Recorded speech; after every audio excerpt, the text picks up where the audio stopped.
Olá, seja muito bem-vinda, muito bem-vindo à TV Otimista. Eu sou Carla Michele Quaresma e você acompanha a partir de agora o programa Eleições 2024. O nosso convidado de hoje é o ex-governador Ciro Gomes, do PDT. Qual a análise do atual cenário político nacional? Como estão os governos Lula, Eumano e Sarto? Haverá polarização na disputa eleitoral de Fortaleza? Ainda, os planos políticos do convidado do programa. Estes e outros assuntos a partir de agora no programa Eleições 2024 e contamos com a sua companhia.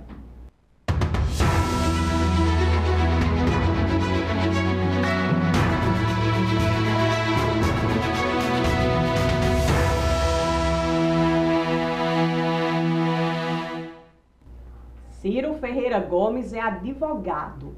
O convidado foi deputado estadual e federal, prefeito de Fortaleza e governador do estado. Ciro Gomes foi ministro de estado. O convidado foi filiado a várias agremiações partidárias e atualmente está no PDT.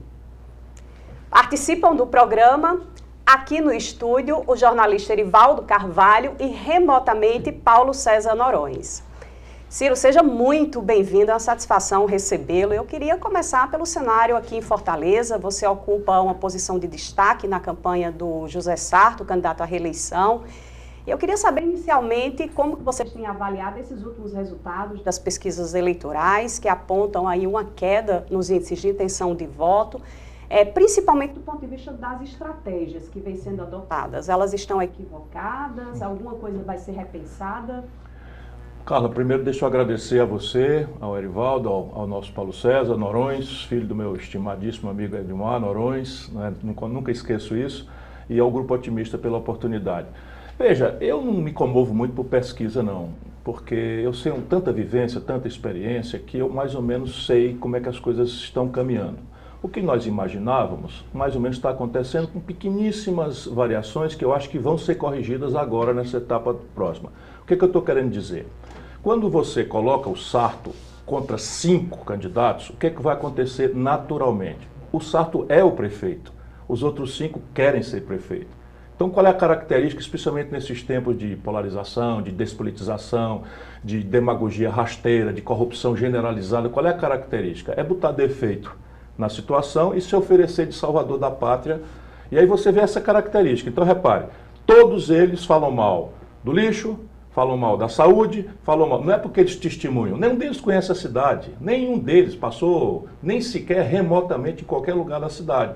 Mas eles fazem pesquisa, o marqueteiro diz, olha, o povo está se queixando de saúde, de segurança, não sei o que e tal. Então, bota defeito, responsabiliza o cara que está aí e depois começa a outra etapa da demagogia. Qual é a outra etapa da demagogia?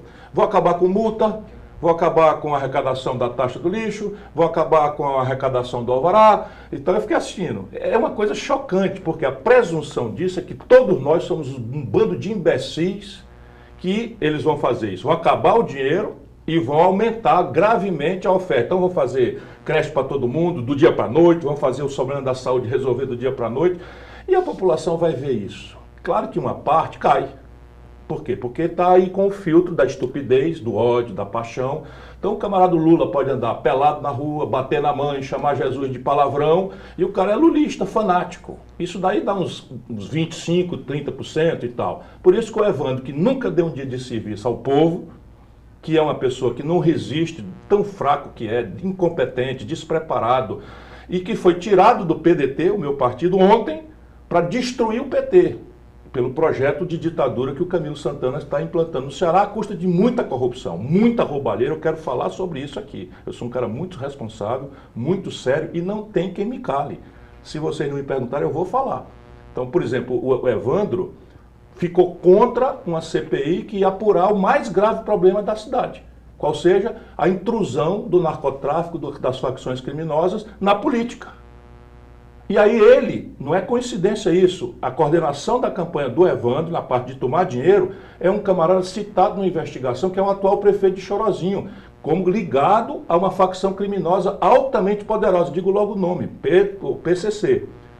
Um tenente da Casa Militar está preso hoje, da Casa Militar do Camilo. Sabe o que é Casa Militar? Onde é a câmera aqui? Casa Militar é a elite da Polícia Militar, que o governador recolhe para ser a segurança dele próprio e da sua família. Ou seja, é a nata da nata da nata da confiança do governador. Um tenente da Casa Militar está hoje preso aqui no 5º Batalhão, porque foi pego pela Polícia Federal como chefe da logística do PCC, no Brasil, a partir daqui do Ceará, porque o PCC transferiu para o Ceará o seu comando estratégico. Isso pode ser tudo coincidência, mas e a investigação que ia resolver isso? O Evandro, presidente da Assembleia hoje, manipulando os orçamentos da Assembleia, contratando sem licitação, a roubalheira generalizada também, tem o nome da empresa, tem o nome, enfim, tem o contrato. Ele mentiu no debate do Otimista, dizendo que fez igual ao Tribunal de Justiça. Se eu fosse o presidente do Tribunal de Justiça, o honrado desembargador Abelardo, eu faria interpelação judicial a ele, porque ele mentiu. Quem contratou sem licitação também a mesma empresa que virou caixa automático desse esquema de roubalheira em que se transformou o PT do Camilo Santana no Ceará, foi a própria Secretaria de Obras do Estado, que contratou também pela mesma empresa, sem licitação, com incêndio também. Pega fogo no tribunal, pega fogo, e ninguém quer investigar nada. Então, o coordenador da campanha do Evandro, que como é o negócio dele, resolve tudo com Lula, Camila, Evandro, isso aqui. Ele mesmo não é um fraco. Então, repare, o camarada que é coordenador da campanha, o prefeito Chorozinho, é citado na investigação da polícia como, vamos dizer, parte formal, protocolar do crime organizado no Ceará, de uma facção. Um tenente-chefe da logística do PCC está preso aqui, era da Casa Militar e braço direito da Janaína, do cerimonial do Camilo. Isso não sai na imprensa do Ceará, isso é uma vergonha.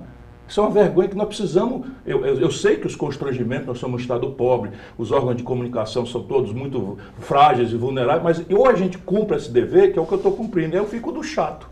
Mas vou contar a história. Assim, concluindo então a pergunta, eu acho que porque tudo isso está acontecendo, a população de Fortaleza vai ver que com todos os problemas, com todas as dificuldades, mas com muita humildade, o Sarto é a melhor solução. Por quê? Porque ele chama o debate para onde o debate tem que ir. Ele está propondo que a mudança não pode parar. O que quer dizer isso? Quer dizer que ele reconhece a necessidade de mudança. Por quê? Porque a saúde pública não está num nível ótimo nem satisfatório. Mas vamos lá, quem é que tem moral para isso? É o candidato de um governo que não fez um leito de hospital na cidade, que não paga o convênio do IJF, que responde por quase metade da demanda do IJF, que é o maior hospital de Fortaleza, e quem paga é o contribuinte de Fortaleza, a demanda dos nossos irmãos do interior. Por quê? Porque os hospitais regionais do interior estão entregues à política, estão com 30%, 40%, 50% de capacidade instalada, ociosos, e a população desce para cá. O Sarto fez 26 postos de saúde. Aí isso assim, é muito, é pouco, é mais ou menos? Então, vou comparar. O Roberto Cláudio, em 8 anos, que fez a maior revolução na saúde, fez 22 em 8 anos. O Sarto fez 24 em 4 anos. O PT governou Fortaleza, em 8 anos, fez 1. A pergunta é, a conversa fiada do Rapacu, né, que é como o povão está chamando, a conversa fiada de um bolsonarista que depois de usar o Bolsonaro para se apresentar para o povo, esqueceu o Bolsonaro, no debate aqui do Otimista, o André assistiu a turma chamar o Bolsonaro de ladrão, de joia, de não sei o que e tal, não defendeu o Bolsonaro uma vez. Por quê? Porque quer enganar as pessoas, porque o núcleo que é sensível ao Bolsonaro é 15%, 16%. Ele agora quer ser não bolsonarista, sendo bolsonarista. Então é uma grande enganação e nós acreditamos que essa cidade não se deixará enganar. E acho que o Sarto vai ganhar a eleição. Ciro, qual a síntese que você faz do debate promovido aqui pelo Grupo Otimista? Primeiro, a maior vergonha que eu já assisti na minha longa vida pública. São mais de 40 anos, eu nunca vi na minha vida uma ordem judicial retirar um candidato, que não é qualquer um, mas assim, tirar um candidato senador da República, meu adversário, Eduardo Girão, né? Do meio do debate. A gente não pode se calar diante disso. E eu fui olhar, quem preside as eleições municipais é o juiz singular. O juiz singular, obviamente, garantiu a presença do Girão. Isso. As assessorias de todos os candidatos que podiam eventualmente vetar estiveram aqui reunidas, eu investiguei para fazer essa denúncia, e ninguém vetou o Eduardo Girão. Tirar um senador da República, eu soube agora que foi pelo telefone. E eu soube que o juiz singular garantiu a presença do coisa conforme manda a lei. Quem tirou do ar? Um membro do Tribunal Eleitoral, pelo telefone, que vem a ser primo legítimo do Chiquinho Feitosa, dessas pessoas envolvidas nessa estrutura de roubalheira em que se transformou o governo do estado do Ceará. Assim não dá. Estou dizendo aqui de novo, como é que alguém manda tirar um candidato no meio de um debate, o Partido Novo, todo mundo está vendo o escândalo que é o debate em São Paulo, a força. Está lá a candidata do Partido Novo todo dia. Aqui no Ceará o Eduardo Girão não pode participar porque é contra o PT, sendo contra nós também. Então, repare, é na justiça, que felizmente a maioria não aceita. Mas eu estou dizendo aqui, a pessoa que deu a liminar e que mandou citar o Jornal Otimista pelo telefone, pelo WhatsApp, sabe, eu nunca vi isso. Se o povo do Ceará acha que isso está normal, eu fiquei chocado. Isso é a primeira impressão que ficou, que eu fiquei indignado como democrata de ver aquilo acontecer, uma violência dessa natureza.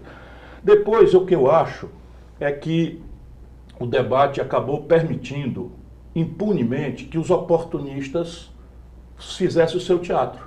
Então o PC sorteava, vamos falar de infraestrutura urbana. Candidato André Fernandes. Como André Fernandes não sabe patavina de coisa nenhuma, passava a atacar o capitão Wagner se fazendo de vítima. E o PC Noronha ali estava ali e ficou. Podia ter dito, a coordenação da campanha, embora o candidato pudesse, devesse fazer, mas ficou todo mundo falando o que queria falar. Por oportunismo, porque ele acha. E aí fica a lacração, corta os pedacinhos, bota na internet e fica o danadão do debate. Acho, enfim, mas no fim foi positivo, porque 3 horas longas de debate, quem teve paciência, como eu, de ver do começo até o fim, vai ficando muito clara a falta de nível desses opositores do Sarto e a distinção dele. Então, o que é que tem da crítica ali? O Sarto ausente. Como assim? 26 postos de saúde caíram de Marte? Ou era o Sarto que estava trabalhando? 800 ruas que foram urbanizadas na periferia desceram de Mercúrio, de Vênus ou da Lua Phobos? Não, era o Sarto lá trabalhando. O que o Sarto é uma pessoa recatada, tímida, e isso antigamente era virtude. Porque uma coisa, por exemplo, era o Sarto ter ido lá para o show do Roberto Carlos, que ele trouxe para cá, para cantar para o povão no maior réveillon do país, que bombou emprego para todo mundo, bombou renda, eu fui lá os dias. Ele podia perfeitamente ter subido no palco, ter mandado um beijo para a população e tal. Ele estava lá embaixo, junto com todas as outras pessoas, Ciro, normalmente. Então, se discrição, modéstia, timidez for defeito, é melhor então votar nesses exibidos aí que, para aparecer, fazem qualquer negócio. Cheirar sal como se fosse cocaína, dando exemplo para a meninada. É isso que está querendo transformar a política no Brasil e no Ceará. Então faltou uma comunicação eficiente? Ele é um bom gestor e falta comunicação, é isso? Talvez. Se o povo de Fortaleza souber, porque me cobre, eu sou obrigado a saber. Então nós estamos propondo, a mudança não pode parar. Me sute aí. Então a taxa do lixo. Primeiro, vamos combinar uma coisa. Quem não pagar a taxa do lixo em Fortaleza, vota no Sarto. Quem pagar, vota nos outros. Por quê? Porque por ordem de uma lei federal... Isso é a imprensa que tem que ajudar o povo a esclarecer, porque eles estão mentindo. Por ordem da lei, que é o marco regulatório do saneamento básico, todos os municípios têm que ter sustentabilidade econômica, olhando a questão da taxa do lixo, receita versus despesa. Sabe quanto é a despesa, meu irmão? Sabe quanto é a despesa com lixo na nossa cidade? 600 milhões de reais por ano. 600 milhões de reais estão indo para o lixo. A senhora que precisa de saúde, sabe? A senhora que precisa de infraestrutura, a senhora que precisa de reforço da segurança, ou a gente tira o lixo e gasta 600 milhões de reais por ano, ou faz saúde. É assim que se trata, infelizmente, que nem na vida de todo mundo. Só nessa brincadeira de mau gosto em que esses politiqueiros querem transformar a disputa, é que a gente pode perdoar isso. Então, a lei manda cobrar. O que o Sarto faz? Conhecendo a desigualdade da nossa cidade, isenta 70 de cada 100 domicílios da cidade. 70 de cada 100 domicílios de Fortaleza não paga. Aí fica 30 pagando. Então vamos combinar. Quem não gostar da taxa do Sarto por causa da taxa do lixo, egoísta que seja, porque não precisa da saúde pública, não precisa de educar os filhos na escola pública, não precisa, sabe, de nada. Tem plano de saúde, tem carro blindado, não tem medo de nada, não precisa da prefeitura. Esse pode falar mal. Então vocês fazem o seguinte, quem for contra o Sarto por conta da taxa do lixo, vota nos outros. Agora, quem não estiver pagando, preste bem atenção, cada centavo que o Sarto economizar dos 600 milhões de reais que joga no lixo para a cidade não ficar mais suja do que em alguns lugares está, E isso sempre foi assim. Eu fui prefeito de Fortaleza. Quem viajar para o Rio, para São Paulo, sabe que as coisas infelizmente são assim e é fruto da nossa deseducação, dos nossos padrões de consumo. Pega a Leste-Oeste. Ali a Leste-Oeste eu digo, Sarto, porra, não é possível. Eu passei agora para viajar para Itapipoca, estava lá Leste-Oeste sujo, Ciro, nós estamos fazendo 5 coletas por dia na Leste-Oeste. 5 coletas por dia. Mas aí tem o quê? Uma característica, o Pirambu tem algumas ruas que o carro do lixo não entra. O que é que o nosso povo faz? Pega o saquinho de lixo na hora que pode, porque às vezes chegou em casa do trabalho para almoçar correndo, pega e bota ali na coisa. A gente tem que entender isso, não estou condenando as pessoas, mas assim, não dá para um debate ser, sabe, picareta, desonesto desse jeito. Pronto, sabe quanto é que a taxa do lixo arrecada? 170 milhões de reais. Então 170 sobre 600 vão sobrar do dinheiro que era 600, 170 agora sobra para fazer mais saúde, que é a prioridade que a prefeitura tem como responder. Na saúde, quantos leitos o governo, o Mano Camilo abriram no Fortaleza?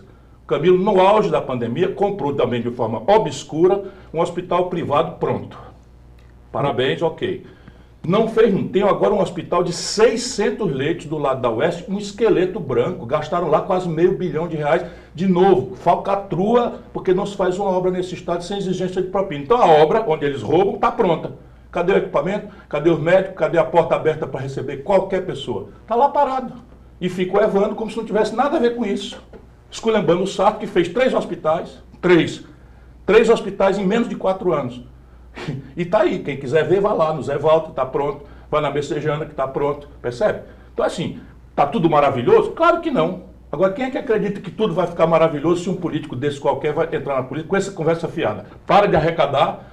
Você sabe qual é a frequência do IJF? 80% do IJF é violência e acidente de tráfego.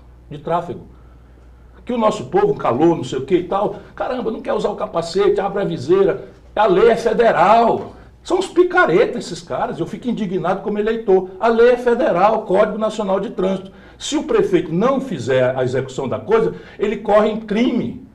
Esse crime chama de... enfim, nem vou dar aqui para não ficar... E aí o que faz? O agente da MC não é político, não é nada, vai lá e multa. O que o Sarto pode fazer? Recebeu as pessoas, entendeu o problema. Por quê? Porque as pessoas podiam ter se organizado antes, claro que podiam, mas se apresentaram e disseram, olha, o Sarto tem razão. Aí ele está propondo o quê? Um negócio que tecnicamente chama remissão. Entendi. Remissão não é anistia, o Sarto está falando de anistia para o povo entender. Remissão é perdão do coito. Então a multa valeu, mas o valor de dinheiro não precisa mais pagar, porque a prefeitura vai perdoar naqueles casos aqui. Ciro, vou pedir licença, Claro. 1 minuto para um rápido intervalo, mas voltamos em seguida com o programa Eleições 2024.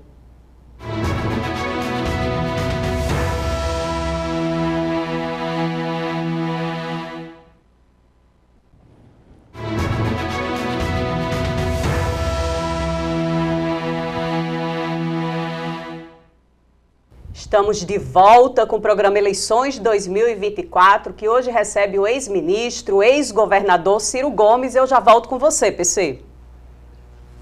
Olá, Ciro, seja bem-vindo aqui à TV Otimista. E eu quero começar por onde você me citou, né, no debate da TV Otimista, do qual eu fui moderador, e relato a dificuldade que é você moderar um debate num ambiente onde as pessoas querem o tempo todo, cada um falar o que quer. Essa é a realidade hoje de todos os debates que a gente assiste. Infelizmente, a política de hoje é a política do eu falo o que eu quero e não o que eu tenho que falar, né?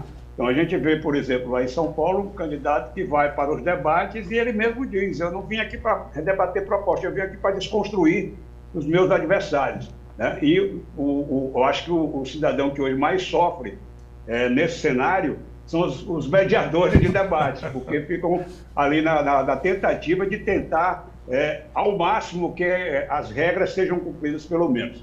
Mas eu queria fazer a pergunta para você exatamente em cima disso.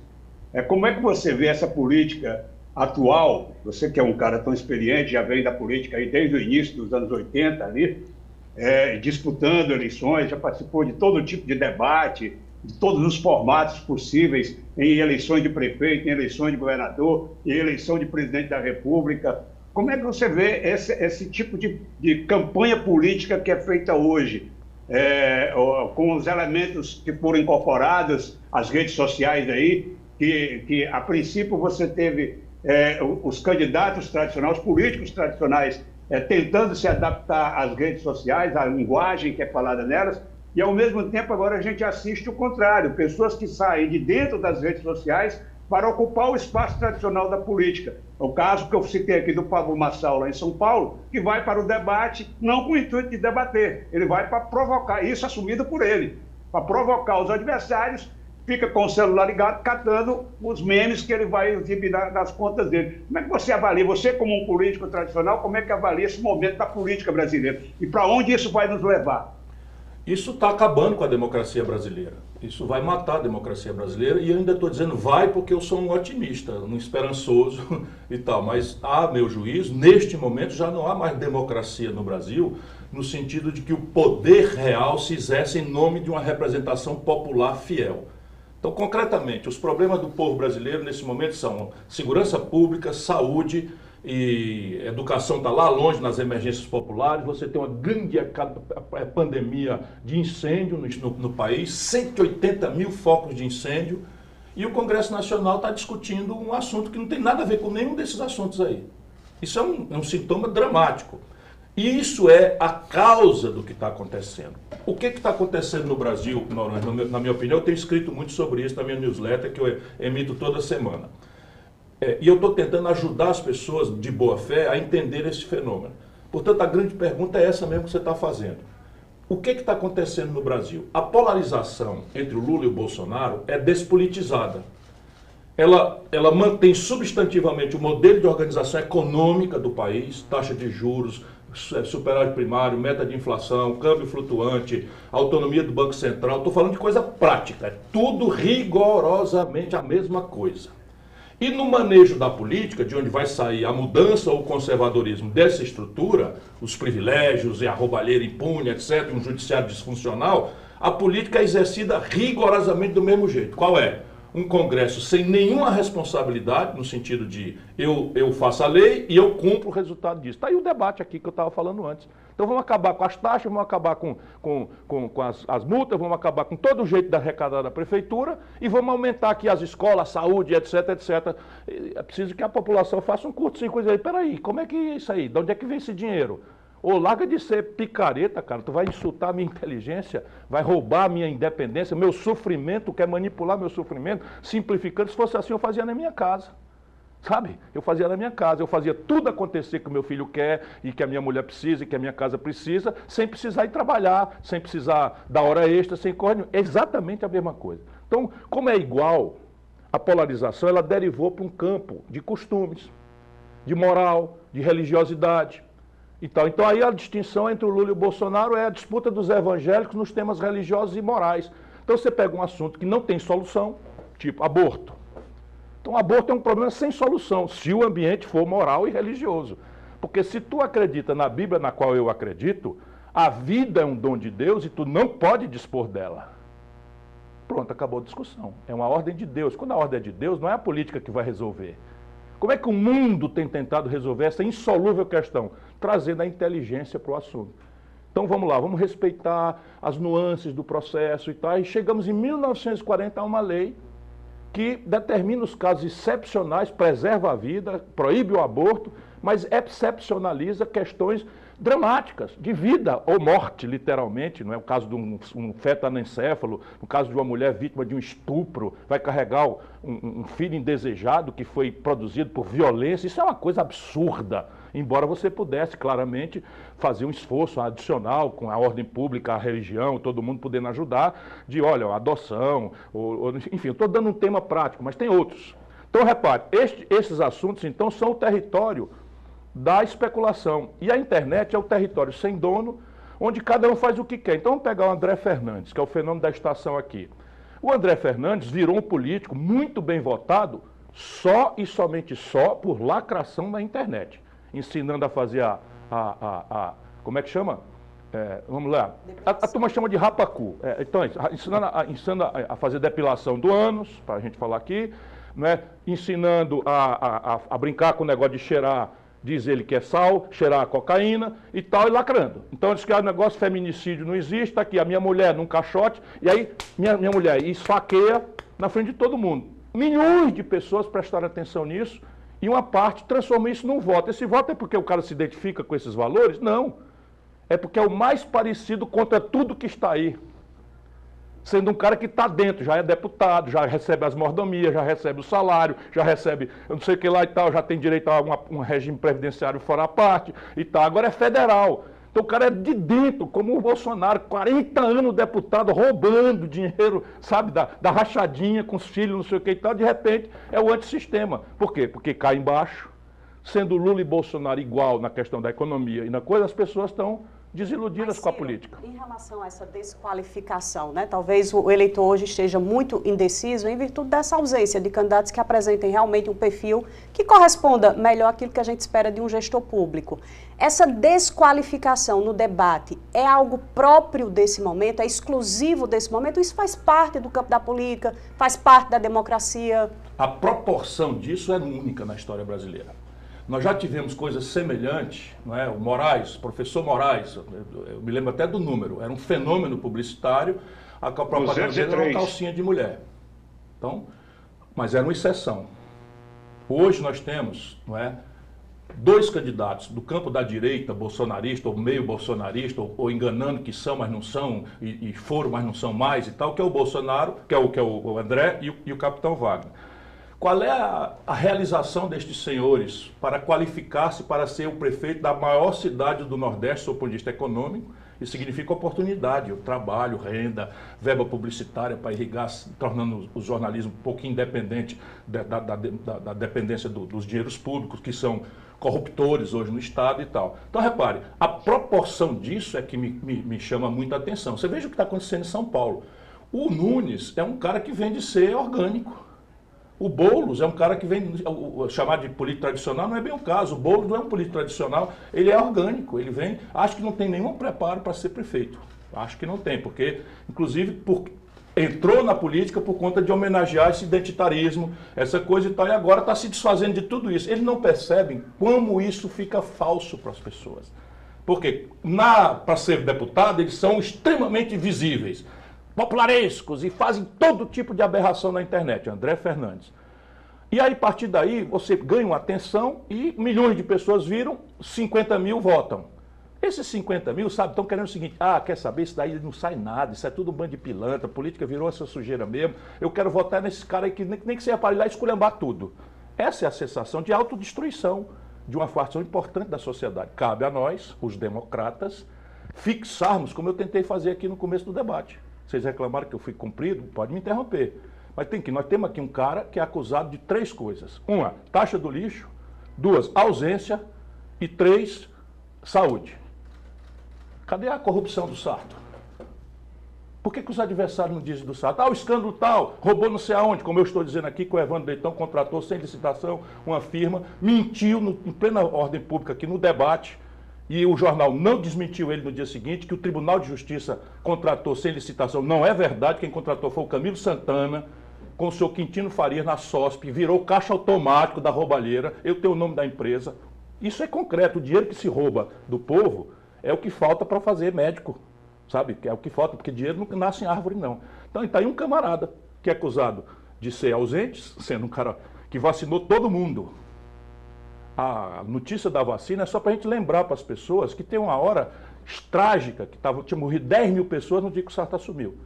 Foi para cima, ele mesmo como médico, aplicando vacina para dar exemplo, chamando as pessoas. Enquanto isso, o André Fernandes estava dizendo que vacina dava rabo de jacaré, que a pessoa podia virar preconceituosamente gay, não sei o que e tal. Isto é a verdade. Bota esse cara na prefeitura. Ciro, quem ganha ou perde é o povo. Ciro, o Sarto vai estar no segundo turno na sua avaliação? Seguramente. E dali ganha a eleição. De onde você tira essa convicção? Eu leio pesquisa, conheço a minha cidade. Ele está em terceiro ou quarto. A juiz de quem? A média geral das pesquisas aponta isso. Eu tenho um agregador de pesquisa aí. Se você quiser, eu lhe mostro. Ele está inconsistente em segundo lugar, bem razoável. Mas esse agregador se baseia nas pesquisas. Claro, mas o agregador pondera as coisas. Porque o que as pessoas não sabem é que pesquisa também foi corrompida. E você não precisa corromper pela compra explícita do Instituto, que também está à venda. Nesse país de corruptos, também está à venda a pesquisa. Todas? Não, todas não. Todas não, mas a boa parte está. E há grandes e outros interesses. O Sarto está pagando... Me explica. Então, no agregador de pesquisa, a gente pondera o tamanho da amostra. Então, o Datafolha desce numa cidade, como Fortaleza, e faz 800 entrevistas. 800. Anuncia numa letrinha pequenininha que ninguém lê que ele tem uma margem de erro de 3. Num empatão geral, que é o que está acontecendo. Tem um empatão geral, o capitão em primeiro descendo, o Sarto em segundo mais ou menos subindo lentamente. Se segurando, né? Hein? Se segurando. Não. Enfim, vamos lá. Se segurando, o Evandro, que tinha um único atributo. Qual era o único atributo do Evandro? Armuleta. Tanto que ele não... É saúde, é o Mano, Lula e Camilo. É segurança, é o Mano, Camilo e saúde. Ô Lula, pelo amor de Deus, dá uma ajudinha aqui. A segurança está um desastre. Você já prometeu que o Ceará ia ser 3 vezes mais forte e tal. É um desastre aqui. A sua turma está enrolada junto com as facções. Esse é o problema.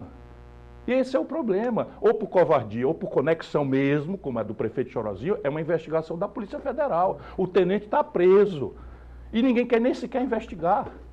Percebe? Então, repare, e o Evandro, que tem essas muletas, tinha uma capacidade, o Lula tem 25%, 27% dos votos de Fortaleza, bata na mãe e tal. O Evandro é tão ruim que não conseguiu chegar nem perto. Ciro, nós vivemos uma democracia de partidos, né? Assim pelo menos que a Justiça Eleitoral entende. Os partidos deveriam cumprir uma função importante de formação dos seus quadros. Evandro participou durante muito tempo do seu grupo político. Em que o PDT pecou para fazer com que o Evandro seja essa figura, na sua visão, tão incompetente? Não, nós não pecamos propriamente. O Evandro é um político do Legislativo em processo de treinamento. Eu fiz isso com todo mundo. E quanto tempo esse treinamento dura? Não, depende de como é que você se desenvolve. O que aconteceu com o Evandro? Primeiro, ele começou a gostar do poder. Segundo, começou a usar a Assembleia Legislativa como uma ferramenta de autopromoção. Então, só no Ceará, com a imprensa silenciada, uma Assembleia Legislativa distribui eletrodoméstico, distribui quentinha. Aí você vai dizer o seguinte: não, o povo está com fome. É papel da Assembleia Legislativa, do Poder Legislativo, distribuir, e só distribuiu para o povo faminto da capital, onde ele pretendia ser candidato. Essa é a primeira questão. A segunda é o seguinte: é um traíra. É um traíra. Ele deu a palavra que seria presidente uma vez, o Camilo, como me traiu, pegou ele e quebrou o compromisso, tirou ele do PDT. Vocês esqueceram? Ele foi eleito por nós, só foi presidente da Assembleia porque ele era o representante da maioria. Ele só é deputado, só é presidente da Assembleia porque ele era o representante da maior bancada, que é a nossa, do PDT, eleita pelo povo. E nos traiu. Por quê? Por qual valor? Por qual virtude? Gula, corrupção. E a corrupção agora avançou. E essa coisa da covardia dele, nós denunciamos na época, por favor. A covardia dele de ficar contra uma CPI, que aliás foi proposta pelo PT. Esse é o problema. Nossa população está vendo um debate e quem tem que ajudar a mediar, porque os candidatos vão dizer: eu sou melhor, o outro é pior. Quem é que faz o papel de mediar numa sociedade? Ciro, o PC, é a imprensa. O PC quer fazer uma pergunta, não é Claro. isso? Não, eu queria lembrar aqui que no debate foi interessante. Eu tenho um primo que já foi político, mora lá no interior de São Paulo, e porque eu estava apresentando, ele aproveitou e assistiu o debate. E ele me mandou mensagem assim, curioso, né? Só que esse debate é tão interessante, a esquerda briga com a esquerda, a direita briga com a direita, e não estou muito ácido. E realmente, a gente está num momento de campanha, talvez muito provavelmente influenciado pelos últimos resultados de pesquisas, onde a acidez subiu a patamares altíssimos, né? E a gente viu isso no debate, no confronto do capitão Wagner com o André Fernandes, principalmente, e no próprio confronto do Sarto com o Evandro, em determinados momentos. A minha pergunta é: como é que fica isso para as estratégias de segundo turno? Até que ponto essa acidez de momento vai prejudicar as possíveis alianças de segundo turno, que seriam naturais? Por exemplo, entre Evandro e Sarto, se um dos dois estiver lá, é natural que o outro, pelo menos ideologicamente falando, apoie. E da mesma forma do outro lado. Essa beligerância do momento é capaz de impedir essa aliança, ou nós vamos ter aquilo que a gente viu em 89, quando o Leonel Brizola disse no segundo turno: a gente vai ter que engolir esse sapo barbudo? Essa é a pergunta que o Ciro responde no próximo bloco. Nós vamos para um rápido intervalo, mas voltamos em instantes com o programa Eleições 2024.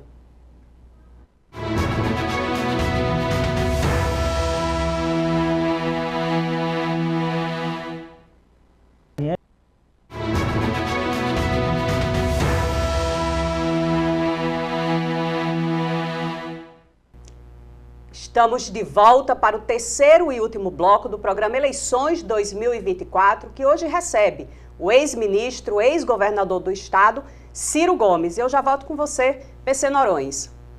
Então, a pergunta que eu deixei no final do bloco passado, resumidamente, é se, diante da beligerância que está marcando aí a disputa entre os campos ideológicos, né, de centro-esquerda, de centro-direita, se isso pode prejudicar de alguma forma as alianças para um eventual segundo turno. Não creio não, porque tem duas coisas. Primeiro, é cada dia com a sua agonia. Como tem um grande empate, vamos lá, teoricamente, o que está acontecendo mesmo é uma espécie de grande empate em que quem tem, vamos dizer, consistência vai sobreviver. E os ataques começaram a se multiplicar porque eram 5 contra o Sarto. O que é que significa isso? Todos achavam que o Sarto era um favorito. De repente surgiu o André, aparentemente num crescimento não sei o que e tal, em que 99% dos votos que o André captura sai no capitão. Então o capitão finalmente acordou, por quê? Porque tem uma disputa nesse campo, bolsonarista, antipetista, não sei o que e tal. O universo do Sarto é outro. O universo do Sarto, à força, dado que ele é o incumbente, ele é o prefeito, o Sarto tem que prestar conta do que fez e mostrar o que pretende fazer. Não tem outra saída para o Sarto. E não é bom que seja, porque se o debate fosse isso, o Sarto é o maior realizador. Quer dizer que a cidade está um paraíso, está o céu? Não, mas nós estamos chegando em pontos em que nós somos referência nacional, em educação, referência nacional, em transporte, referência nacional, em mobilidade, enfim, uma série de coisas. Maior quantidade de matrículas em tempo integral, que não tinha nenhuma e tal. Tudo isso está em risco de ser perdido. Então, para nós, zero risco. A nossa questão é, nós gostaríamos de propor uma questão. A mudança não pode parar. A mudança é o quê? 100% das consultas de saúde pública de Fortaleza eram obtidas não na porta do posto de saúde, eram obtidas na casa do vereador com uma ficha. Hoje, isso foi profissionalizado. O Ceará, Fortaleza, não tinha uma única matrícula em tempo integral. Hoje nós estamos universalizando até o 6º ano e a proposta é universalizar até o 9º ano. Percebe? Então tem coisas práticas. Para nós, esse é o debate que importa. É desideologizado? Não. Por quê? Porque o debate aqui não é esquerda e direita, meu caro Paulo César. Se você olhar o comportamento do candidato do... Como é? Chupa aqui que... Como é? Chupa aqui, vê se sai leite. Jorge Lima. Fale você o nome. Né? Chupa aqui, vê se sai leite. Isso é a grande proposta. O candidato do PSOL, que não me parece ser uma pessoa, eles são todos combinados com o Evandro. É o Camilo operando de fora. Camilo operando, inclusive com conexão na justiça, como eu denunciei, a aberração de tirar um senador da República no meio de um debate, isso nunca aconteceu. O juiz que deu a medida liminar e citou o otimista por WhatsApp é primo legítimo do Chiquinho Feitosa, que é o chefe do partido do federado do Chupaqui que sai leite. O cara do PSOL está no governo. Eles estão no governo. Aí fica falando mal do processo de estrutura salarial dos professores, quando o Estado ficou 80 dias em greve. E a Prefeitura do Sarto paga um professor, pela mesma jornada, 30% a mais do que o Estado paga. Percebe? Então é um bloco de conveniência, de oportunismo, de desonestidade, afinal de contas, com o povo. E do outro lado, você tem combinadíssimos, inclusive com fluxo de dinheiro. Esses babacas pensam que eu não sou o Ciro Gomes, que não conheço o ramo. Com fluxo de dinheiro, Arialdo Pinho, eu te conheço, cidadão, né? Passando o Evandro com o, olha quem? André Fernandes. Recupere no YouTube o debate e veja o jogo combinado dos dois. Por quê? Porque o Evandro e o Camilo, tem pesquisa, como nós temos também, que o André Fernandes não aguenta um segundo turno em que ele seja confrontado, seja com quem for. Porque todo mundo vai mostrar a maluquice que esse cara representa. O estelionato que esse cara representa. Sabe, a mentira de que o cara é antissistema, sendo um cara do esquema do Bolsonaro, que é rachadinha, roubalheira, etc, etc. Não que ele tenha isso. Não que ele esteja na rachadinha e na roubalheira ainda. Mas que está fazendo trama com o Evandro, já indica a desonestidade. Então cadê a esquerda? Ciro, você esquerda aqui só tem um, progressista só tem um. Ao centro, que é o Sarto. Você fala muito também do senador, ministro Camilo Santana, e ele é apontado como hoje a maior liderança política do Estado. Em caso de não obter sucesso nessas candidaturas que são consideradas importantes, como Fortaleza, Juazeiro do Norte, caso não obtenha êxito, ele perde essa condição? A gente começa a olhar para o Camilo como uma figura secundária no processo, e quem assume esse protagonismo? Olha, eu não serei imodesto em dizer que eu criei o Camilo Santana, certo? Criei o Camilo Santana sob o ponto de vista político. E digo por quê. Eu tinha uma preocupação grave com o processo de discriminação que o Cariri sentia em relação à política do Estado. Só tinha tido um governador na época da ditadura, que era o Adalto Bezerra, e nunca mais. Então, venha lá, Lúcio Alcântara foi governador de São Gonçalo, eu de Sobral, Cid de Sobral, Tasso de Fortaleza, e o Cariri tinha esse ressentimento. Nós trabalhamos muito no Cariri, mas eu sentia esse ressentimento. Então, comecei a apostar em formação de liderança, como eu estou fazendo até hoje, eu nunca mais quis voltar. E aí peguei, por exemplo, o Zé Arnon. Trabalhei com o Zé Arnon um tempo, preparei, o Zé Arnon se perdeu no caminho. Se enrolou com o negócio de emenda, não sei o que e tal, revelou que não tinha nível. O Camilo tinha perdido a eleição para prefeito de Barbalha 2 vezes, na terra dele, onde o pai dele praticou uma gravíssima estelionato contra muita gente. Até hoje as pessoas me procuram, que é o negócio da Secasa e tal, e por causa disso a memória era trágica, e perdeu a eleição 2 vezes, mas ainda assim era uma pessoa que parecia honesta, parecia decente, parecia ter espírito público. Começamos a prepará-lo. Então, virou deputado estadual na Rabeira, trouxemos ele para a Secretaria de Estado das cidades, trouxemos ele no mandato seguinte para a Secretaria, foi o inverso, Secretaria Rural, lá da Economia Rural, depois trouxemos para a Secretaria de Coisas, e ele foi se revelando uma pessoa talentosa. Não que já não tivesse indícios ali, mas você sabe quando o pai não quer ver defeito do filho? Aconteceu comigo. Então, o Camilo, por exemplo, entrou num escândalo monstruoso dos banheiros aqui no Ceará. Quem foi cuidar de resolver o problema foi eu, como advogado. Porque, da minha crença, ele não estava enrolado lá. Ainda hoje acredito nisso. Mas deixou roubar, foi o que eu percebi depois. Então, era um escândalo terrível. O presidente do Tribunal de Contas do Estado envolvido em desvio de dinheiro público. Você imagina, o fundo do poço é cada dia mais um alçapão, né, que a gente vai entrando. E aí, o que acontece? Eu vou lá, desembargador por desembargador, mostrar, olha, ele apenas não teve coragem de encarar o caso, mas ele não roubou nisso aqui não, papapá. Fui lá, tiramos, conseguimos que ele fosse absolvido nos 6 processos de improbidade. Aí vira candidato a governador. Quando ele vira candidato a governador, o Lula, que é hoje o amor da vida dele e tal, o Lula apoiou o Eunício Oliveira. E quase derrota o Camilo no Nascedouro. Quem foi encarregado de encarar o problema fui eu. De novo, herdei 86 processos do Eunício Oliveira. Só falando a verdade. Esses processos todos são porque eu falo o que eu faço aqui, eles querem me calar. Agora eu provo o que eu digo. Então, o Eunício ganha todos os processos, mas me processou, tem que pagar advogado, tem que ir para audiência, o diabo, defendendo o Camilo. Tá tudo certo, chega não sei o quê, confusão de motim de polícia, pergunta quem é que ele chamava. Eleição de assembleia, pergunta quem é que ele chamava para tirar o fundo. A mulher envolvida num escândalo de compra de voto com a secretária particular com um saco de dinheiro no hotel de Juazeiro. Pergunta que, como advogado, quem é que foi limpar a área para ele. Tudo fui eu. De repente o Camilo me vende por um cargo de ministro. O Lula quer me derrotar, conseguiu. Por quê? Porque eu jamais imaginei que um cara por quem eu fiz o que eu fiz fosse enfiar a faca nas minhas costas com o apoio do meu irmão.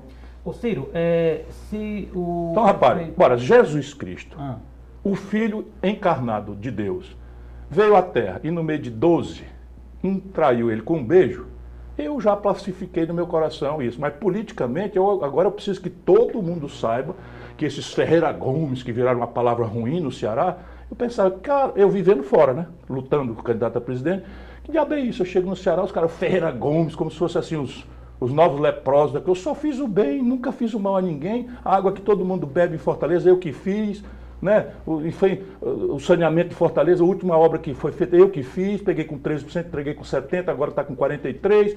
E só fiz o bem. Já bem isso, esse Ferreira Gomes. Aí eu descobri.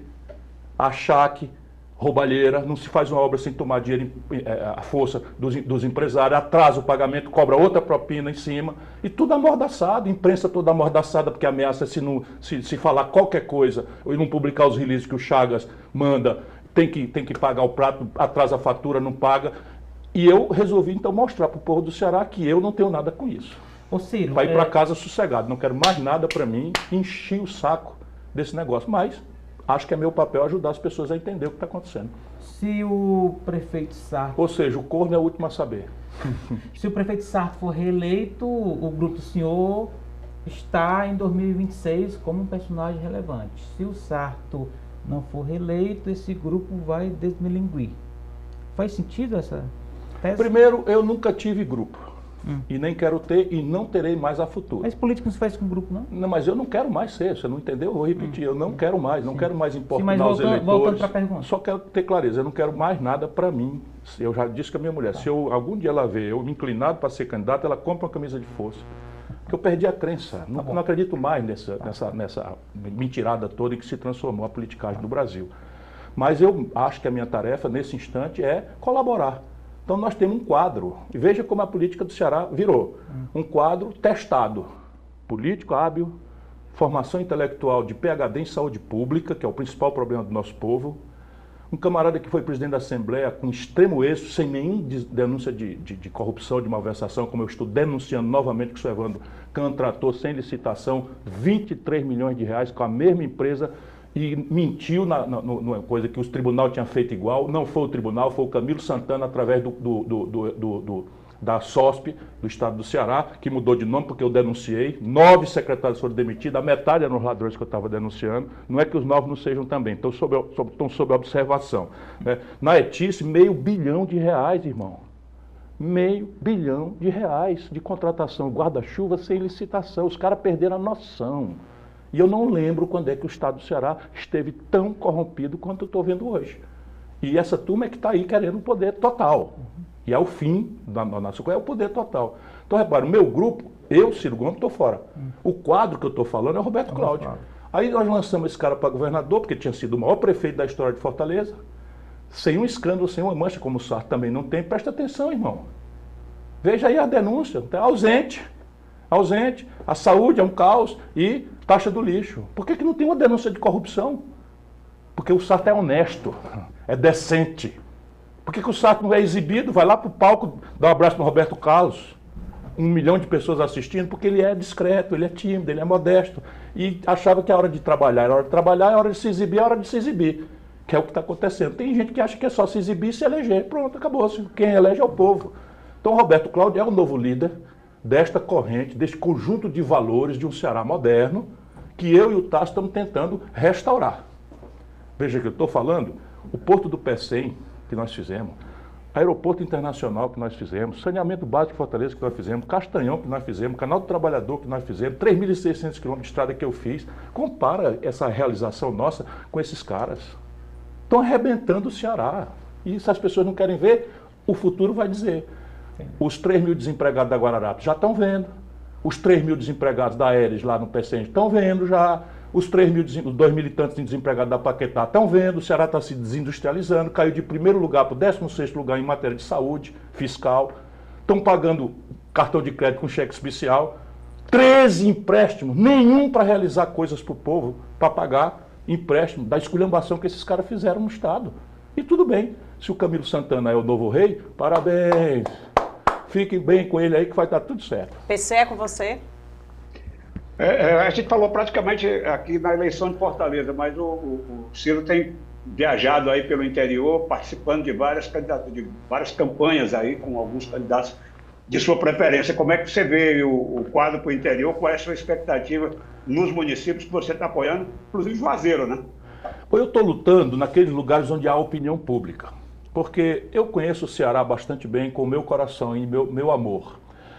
Nosso estado é um estado muito frágil, então a estrutura dos prefeitos é uma estrutura que se a gente eleger um prefeito numa cidade pequena, no dia seguinte ele vai ser meio que constrangido a aderir ao governo. Essa é a ilusão que o meu irmão tem e que eu não tenho. Eu nunca constrangi nenhum prefeito.